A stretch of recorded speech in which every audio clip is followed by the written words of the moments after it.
If Tristan Peters can get right, so can Colson Montgomery, because this team is good at bouncing back.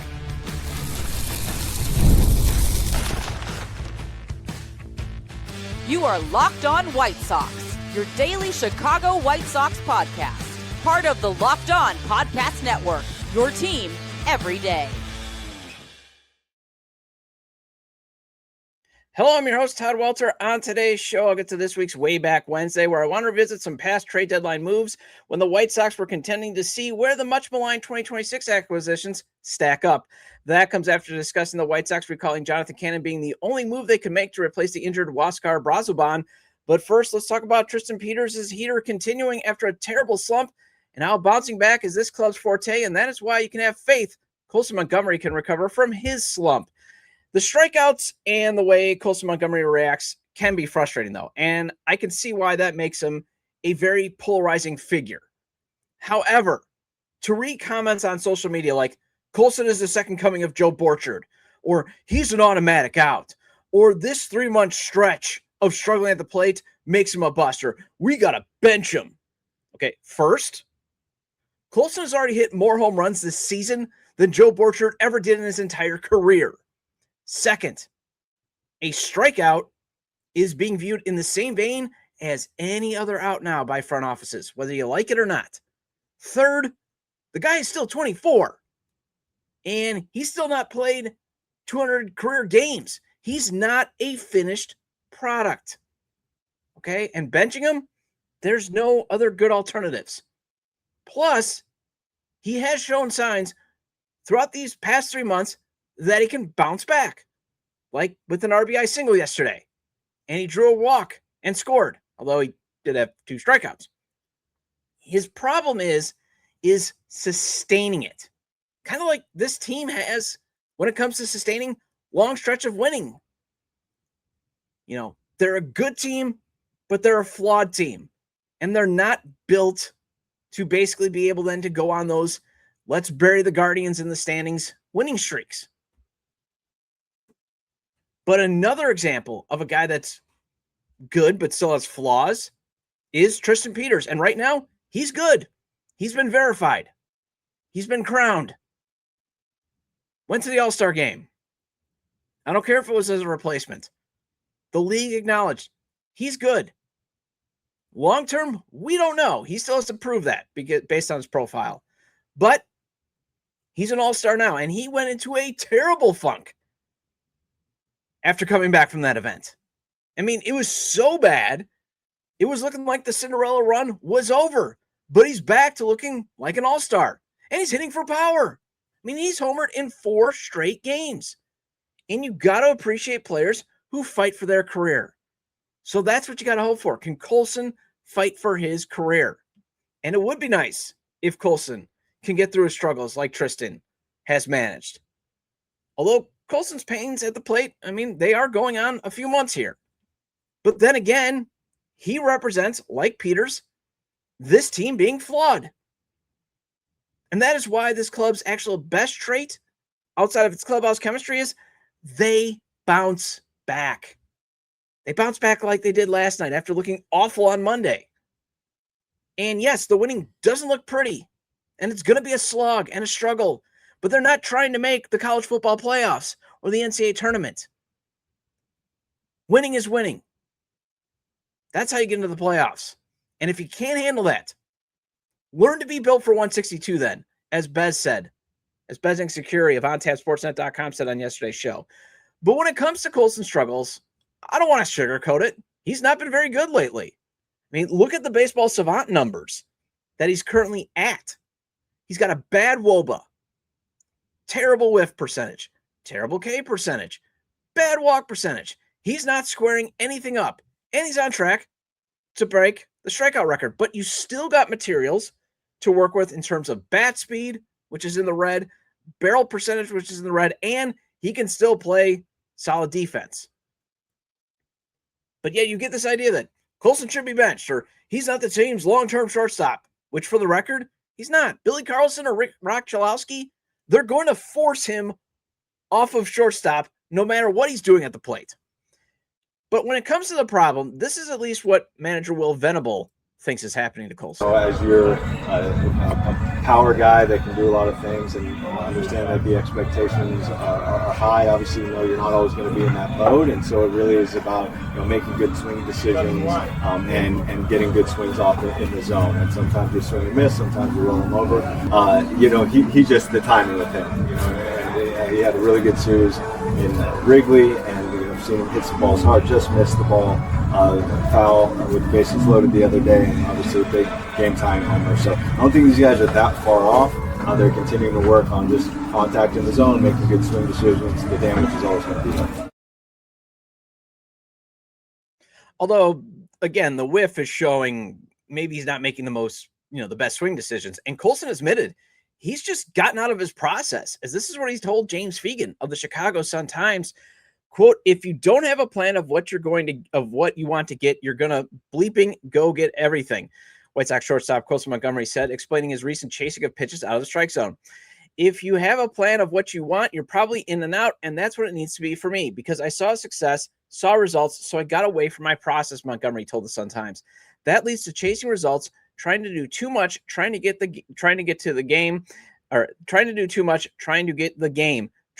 the baseball, rather than just let the game work. It's mental. If you go up there and you don't have a plan or a process, it doesn't bleeping matter how your body is. I've been playing really bad. I've been having really bad decisions at the plate, expanding the zone, making it easy on the pitcher to get me out. I need to get in the cage. I need to do more decision work. I've got to stay committed to my process where I'm looking, what is my plan? Having one thought being as simple as I can. So that's what I'm trying to do right now, end quote.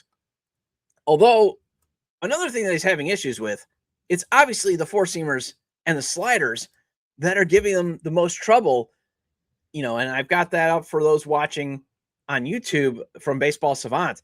I mean, he is not hitting four-seamers hard at all, or just hitting them in general. And the same thing with sliders. Those are the two pitches that are just absolutely baffling him right now. And he's got to get better at that. Or again, he's just got to learn to lay off of them, because he's got to stop expanding his zone. As I said, and he even admitted, one solution is develop a batter's eye like Munetaka Murakami, because Munetaka Murakami, and I'm going to get to him in just a second, he's struggling as well lately, but he's still providing value because he gets on base. But if Peters can potentially come back from having midnight strike on him, playing like an all-star, why can't Colson? Miguel Vargas has also fought for his career. That's the thing where everybody's going nuts. Guys have gone through slumps, other guys, and they've gotten themselves out of it. Now, granted, two different hitter profiles, but there is one key difference you can see between them, and I even added Munetaka Murakami when I did the comparison on Baseball Savant. And that is, Peters isn't whiffing nearly as badly as Colson is. And Mune isn't chasing like Colson is. And Peters is doing a much better job of squaring up the ball, and that's why he's been lately crushing home runs. So again, maybe Will is onto something with timing. And Colson's onto something with, I got to get better at not expanding my zone. But he's got to play.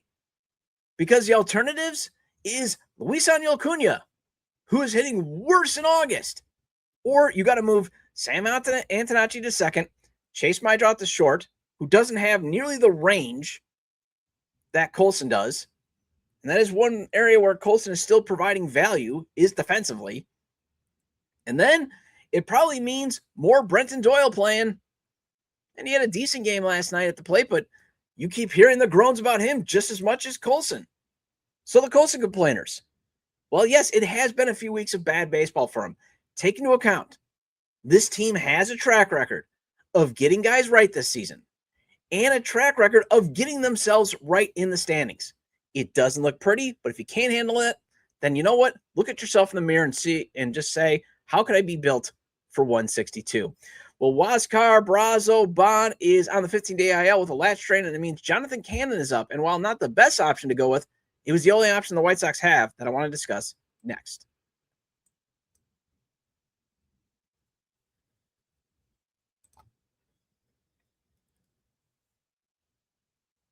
Baseball fans, if you think you know who's hitting a homer today, FanDuel is giving you a free chance to call your shot with Daily Dingers. It's easy to play. Just make your free pick for who you think will hit a home run in their game. And if you're right, you'll receive a profit boost to use on your next bet for a chance at extra winnings. Best of all, you can make a free pick every day throughout the MLB season. Daily Dingers is another fun way to stay engaged with the game every day, whether you're following your favorite team or keeping an eye on matchups across the league. Every game has someone capable of going deep. Now you get the chance to make your prediction before first pitch. And this is a great way to make watching Chicago games a bit more exciting since the White Sox lineup is full of sluggers. And I always maintain, FanDuel always makes watching games fun to watch when you just got that little something riding on it. And if you want a chance at bigger payouts, play FanDuel's props, parlays, or futures like I always suggest. So, are you ready to play your game today? Join all the action at FanDuel.com. That's FanDuel.com to play Daily Dingers and make your free pick on who's hitting a homer. Play ball and swing for the fences on FanDuel, an official partner of the MLB.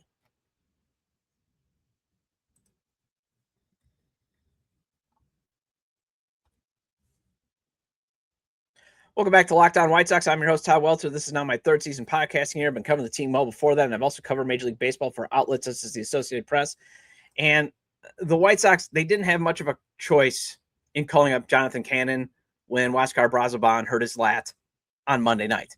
That's the other thing. Like, why did people allow him to pitch? I mean, why did the trainers and coaching staff allow him to pitch after he clearly hurt his lat on Monday night? Well, he didn't want to leave. And he was able to gut it through at least to get to the final out. So, but he's hurt, 15-day IL stint. And if you're going on current performance, Cannon was pitching actually better at Charlotte than Tanner McDougal after he got demoted, Shane Smith, and David Sandlin at AAA. And obviously they are milking every ounce of Drew Thorpe's rehab assignment timeline. I believe you get more time on a 60-day IL return. So that's why they're milking him. He pitched last night. And Noah Schultz, obviously they probably want him to still work on that curveball before September. They want to give him probably a few more innings down at Charlotte before they entertain bringing him back. And it's going to be interesting to see who is the option that they go with when it comes to when rosters expand. But with this starting rotation struggling to eat up innings, and Anthony Kay only went 4 2/3 innings yesterday, length out of the bullpen is actually probably more of a necessity right now than leverage, especially if Jose Urquidy is going to get another opportunity to either start or be the bulk guy. And Brazoban was also falling down the leverage tree of trust. So that's why it does make sense for the team to bring back Cannon. And trust me, I'm not thrilled with it. But McDougal, he's been a mess since getting demoted. He's allowed 10 runs, 6 of them earned in 4 innings of work last week. I don't know what happened. Whether, if he just sat and stagnated for those couple of days that he got promoted and did nothing. And then he comes in and obviously just the moment overtook him. But he has just not been crisp last week when he got demoted. Sandlin, I mean, he was great in the start after his demotion, but then gave up 5 runs, 4 of them earned on 8 hits in his last outing, which again continues to show this trend of inconsistency. So it's hard to trust him. Shane Smith, he's had 1 good start this month for Charlotte and 3 bad ones. So enter Cannon, who outside of really 2 bad starts against Rochester 2 weeks ago, he's been pretty solid at Charlotte. He had a 2.57 ERA in July, and before that Rochester debacle, he limited the Durham Bulls, the Rays affiliate, to just 1 run, and then he limited the Yankees affiliate to 3 runs. But he did get shelled by Rochester in 2 starts, 11 runs in 10 innings. But, and his ERA overall is over 5, but if you take out a couple of those bad starts against Rochester, it's actually 4.04, I believe, since early July that he's had. So still not great. But when you look at what Shane Smith is doing down at AAA and how you've seen David Sandlin at AAA and even in Chicago just being, they have to try to find someone in Charlotte that at least is consistent to get outs. Because at this point, it's all about out getting now. So if it means taking the risk of a guy who actually right now has an infinite ERA this season in the big leagues, because remember, he gave up a bunch of runs in Detroit where he didn't get even an out, and then he hurt his shoulder.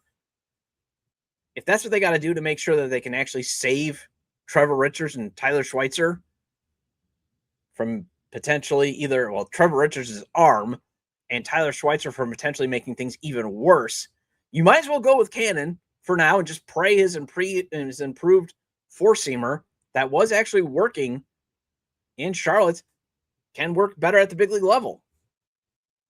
And they had him warming up in the bullpen last night, so it looks like they're going with the intention of having him cover some low leverage innings. And it just, at this point, the only solution is they got to look at now every pitcher is just out-getters. And I'm waiting for Will Venable to borrow that phrase from Craig Counsell and start saying, well, it's out-getters. Because the starting rotation continues to have issues just getting through 5. And when it comes to Brazoban potentially being, he was supposed to be a high leverage upgrade over Sir Anthony Dominguez, you at least get that fill in Hagen Smith. He's at least been able to fill in at high leverage. Although, again, you saw last night, he might not be a multi-inning guy. He might just be a one-inning guy. I mean, endurance and command is what he has to work on. Because he came in, got some big outs, but then they asked him to pitch the 9th, loaded the bases, tying run was at the plate. I mean, that was a victory last night that should have been way easier than the way the pitching staff made it look. And the nice thing is Smith is able to give you a high leverage arm. But the one issue with Brazoban just falling down the trust tree to begin with and then getting hurt is you now only have 5 high leverage arms. When you need 6, that does matter because, again, of how Will Venable likes to deploy his bullpen. And you only got 2 who are right-handed. And Jordan Hicks, who actually got hit for the first time in a while. So prayer circle to make sure that we don't see the first half, the pre-injured list version of Hicks. We need him to be dominant. Please be dominant. And Grant Taylor. Although horse stud, Brian Hudson, I like to call him the horse stud because of how our friend from the show, from the 108's Beef Loaf, loves to tweet about, that picture of the horse and the girl hugging the horse and why he's with him and all that. Horse stud at least has good reverse splits against righties. So you've got some options there. And obviously we can I'm going to do it in the next segment, but we can relitigate the trade deadline moves, especially after Mason Adams just made his debut for the Rockies, pitched 4 innings of single run ball. However, this is the path that was chosen. They only added 1 bullpen arm and they dumped Sir Anthony Dominguez, which thankfully they did. So that is why I am more interested in how this club navigates things going forward, not what was done. I mean, trust me, I'm not happy about it, but they have to plunge forward now. I mean, yes, I would have preferred another starter, and in hindsight, another low leverage arm at least, or even, again, a high leverage bullpen arm, just one more rather than just relying on everything coming from the farm system, because it would have actually provided more refinement time for Sandlin. I think he needs the rest of the minor league season to just keep refining himself. More redevelopment time for Schultz. I advocated Schultz should stay down at AAA and really work on his arsenal, and let's get him back for next season. And more resurrection time for Smith. However, going with Cannon is still going to allow that to happen. And honestly, out of the 5th spot in the rotation, they just need an effort that limits the opponents to 4 or even 5 runs, depending on how the offense goes. And if Davis Martin's staycation works, and he can at least be a solid number 4 starter, you could at least go with the combination of Sean Newcomb and Eric Fetty, because it's been shown to be a pretty good tag team. Well, those that are complaining about the trade deadline moves, well, the White Sox, they don't always have splash ones anyways, or moves that have worked out when they have contended. And I want to discuss that next.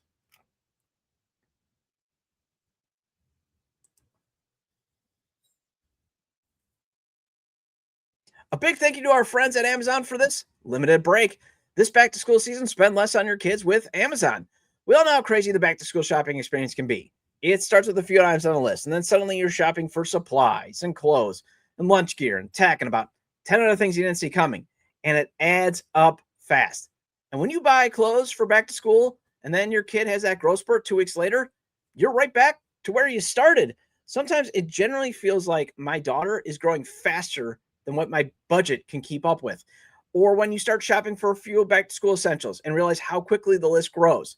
It suddenly supplies, and then it's clothes, and it's lunch gear, and it's headphones, and it's tech, and it just keeps adding up and going and going. And that's why finding low prices on all things you need makes such a big difference this time of year. And that's why my wife and I, we're always turning to Amazon for our back to school shopping needs and just our shopping needs in general, because it helps us find a ton of deals and save some money to spend on things my daughter really wants us to spend on her, like her Christmas wish list.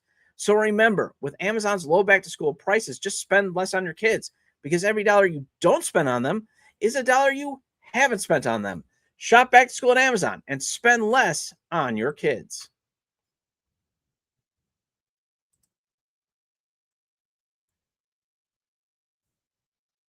Welcome back to Locked On White Sox, part of the Locked On Podcast Network, your team every day, and now the #1 sports podcast network. Shout out to all the everydayers. I do appreciate your loyalty. For those that want to relitigate the trade deadline deals, and obviously they're looking awful, especially after Brazoban. Brazo, I still like the Brazo nickname. That's why, I'm really hoping he still works out. But yeah, 36 years old, him turning into a pumpkin seems pretty on trend right now. But obviously it looks bad after he went on the injured list, and he was just bad before that. But the White Sox are not a trade deadline team anyways when they contend. Historically, and that's why I want to look back at this on this week's Wayback Wednesday, their major deals have either gone sideways or they have had absolutely quiet trade deadlines. And in 2005, the smallest move turned out to work amazing. But doing barely anything in 2022 obviously cost them. And what it really does show is, in reality, trade deadline deals, sometimes they don't have much of an impact, especially lately, because teams, they just don't want to part with their top prospects for rentals. Because remember, top prospects are cheap, and they come with 6 years of club control. That's why a lot of these teams are prospect hugging, and I think you got to find a balance. But that's just the reality right now. Now, we can debate what is better, the act of actually doing something, or doing something correctly and doing it a lot and trying to still make major swings. Because that is the debate raging right now at Locked On Sox on Twitter. When I've put some comments out there, the comments are just interesting stuff. And I got called a derogatory comment. And for those that use derogatory comments, you will be blocked. And you should be ashamed of yourself, especially when we're talking about Colson Montgomery. His struggles, he's not the reason the White Sox are losing. That's another thing. Everybody's making it sound like the White Sox are losing because Colson Montgomery is striking out 4 times a game. He's part of the problem, but he's not the problem. Anyways, at least Chris Getz did something rather than what his predecessor did in 2022. When they did need to do something, they needed help, and they still could have won a very winnable division, and they didn't. Because remember, that was a trade deadline where Rick Hahn only acquired reliever Jake Diekman. And then you had this quote from Hahn. Quote, "In all candor, we're disappointed that we weren't able to do more to improve this club," said Hahn, speaking 30 minutes after the deadline expired. "You saw a year ago at this time. You've seen it for the last several years, arguably the last couple of decades. That is our nature, to try to improve this club at any opportunity we have. Unfortunately, we weren't able to line up on some of our other potential targets. Anyone out there who is feeling our level of frustration or disappointment, I'm there with you," end quote. Sorry, I had to hit the cough button. He was with you. But he just didn't want to make the trades. He didn't want to part with the players. And all you got was Jake Diekman and an 81 season. He was saying, oh, you might look back in time. Well, all right, in 2021, Hahn goes out and he gets Craig Kimbrell, Ryan Tepera, and Cesar Hernandez. Kimbrell was a bust. That's not because of Rick Hahn. I remember at the time, I thought it was a good move to make. It was actually a good process because at the time, that was still when it was in vogue to have a multi-inning closer and a one-inning closer. It was a bust because Tony La Russa wouldn't use them like the trade was designed for. But Hernandez did absolutely nothing. It was another spackle and patchwork at second base. And then how about them doing nothing in 2020? Or 2012? That was the Kenny always gets his man, basically, trade deadline. He gets Kevin Youkilis and Francisco Lindor. And the team still collapses. 2011, the big move was Edwin Jackson. Jake Peavy in 2009 did not put the White Sox over the top. But then, it's these minor moves that actually helped. 2008, yes, Ken Griffey Jr. was a big name, but he was at the twilight of his career. But it turned out to be at least a good move as he made that amazing throw in the blackout game to get the out at home, which allowed the White Sox to win 1-0. Because if you remember it, it was Griffey's throw home. I mean, how they won that game. John Danks was amazing. Griffey's throw home. Jim Tomei's absolute moon blast. And then Bobby Jenks. And that is why they won that blackout game and went to the ALDS. But they probably could have used maybe a little bit more. And then 2005, Jeff Blum, that was the only move they really made at the trade deadline. And I remember a ton of frustration. But he hits the big home run in Game 3 of that marathon extra innings game in the World Series. And again, that's why I revisited some of these moves when the White Sox have contended or had contention seasons or competitive seasons over the past 21 years, because a lot of them were either quiet or the blockbuster moves they did make, they actually happened in the offseason. A lot of Kenny's, going for it moves, they happened in the offseason. And the other thing is, it also speaks to, if you're going to make these moves, you got to have a farm system of players other teams want, obviously, but you also need to have volume. You also have to have a market where it's a buyer's market, not a seller's market, like this year's trade deadline. I mean, you had the Reds setting ridiculously high prices on guys like Tyler Stevenson and Brady Singer. Like, come on. And I'm also just saying the White Sox, they just did not have the volume of the elite talent to make a move to get, say, Tariq Skubal, like the Dodgers had, because the Dodgers had an excess of top 100 talent. The White Sox could have made an offer, but it would have cost them Caleb Bonham and Billy Carlson and a lot more other guys to even just beat the Dodgers offer, or like what the Brewers have to offer. I mean, if Chicago had 6 or 7 guys in the top 100 and they were contenders, and Getz was saying, I still don't want to give up those guys, and yes, be mad about a potential Baltimore Orioles prospect hugging type situation. Again, that's the balance. But he had 3 or 4 guys, depending on who you go with. One of them you couldn't even trade, Rock Chalowski. And these other guys could help you down the road. Or, again, in the case of Billy Carlson, probably a better use of him is trade him down the road to really get that missing piece that you need that can win you a World Series. Although White Sox history just shows they rarely get that missing piece at the trade deadline. Obviously, you want to see how they always navigate things forward, but this has never been an organization that has had these impactful trade deadline moves made when they're contending. It usually happens in the offseason. Well, that wraps up this edition of Locked On White Sox. I'll be back tomorrow with the weekly Turned Out Differently Thursday segment. I'm aiming to do the mailbag on Friday, so just heads up on that. Make sure you subscribe to the YouTube channel at Locked On White Sox, wherever you get your audio podcasts. This show is available on places such as Apple or Spotify. You can email me with questions or comments to lockedonwhitesox@gmail.com. You can also follow the show on Twitter at Locked On Sox. You can follow me at Todd J. Dub, and also the show has a TikTok page at Locked On White Sox. And thank you for making Locked On White Sox your first listen every day. For your second listen, find Locked On MLB Game Night every game, every night until World Series champion is crowned. Get local analysis on a national scale. Find MLB Game Night on Locked On MLB on YouTube or listen to your podcast. Have a great day, and I will talk to you later.